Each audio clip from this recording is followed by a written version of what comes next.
We are in Psalm 77, and I want to talk to you about the danger of forgetting to remember.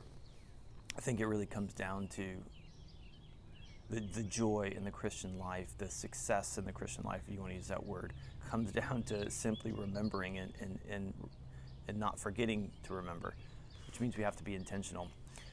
This psalmist, he comes to God and he's like, God, you've left me, you've forgotten me. I get in your presence and nothing's happening. And he gets into this place that I think a lot of us get, which is we're just struggling with our faith. We're struggling to find joy. We're struggling to find peace. We know a lot of facts about God, and quite frankly, we've grown bored of those facts. They don't move us. They don't change us. But something happens in the middle of this psalm that I think we need to do, and that is he remembers. He comes back, and it's with great intentionality. Verses 11 through 13, he says, I will remember the deeds of the Lord. I will remember your wonders. I will ponder all your work. I will meditate on your mighty deeds. And when you look in the scriptures, you know, the big problem is forgetting.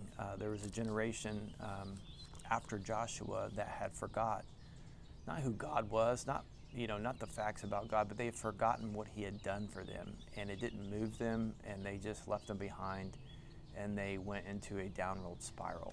And I think for us, we need to catch ourselves in that downward spiral, not by, God's going to intervene with some, lightning bolt, some,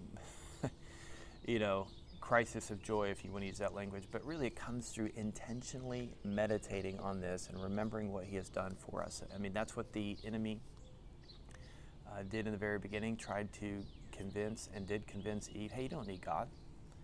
No, you can do life on your own. And you encounter many people that we just forget that we don't even need God for life. Like, he's the one who created all this thing. He created us. He gave us our breath. He continues to give us our breath.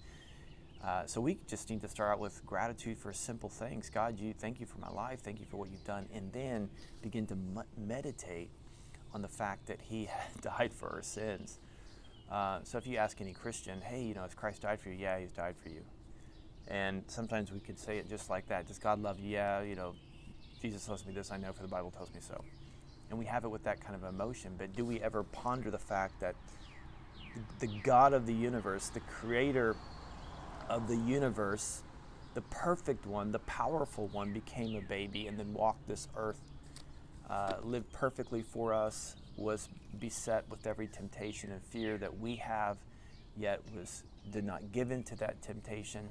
And then he goes to a cross innocently and dies for our sin. And then on that cross begins to forgive people, the criminal on one of his sides, was mocking him, and then all of a sudden he repents, and God in the flesh, Jesus Christ, forgives him.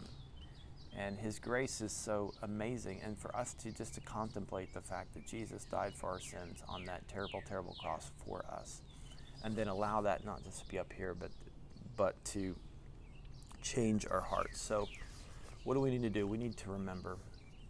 We need to remember what he's done, and then to be active in that, to take a time every single day to meditate on his word and to meditate on what God has done for you, and then be in the practice of sharing that with other people.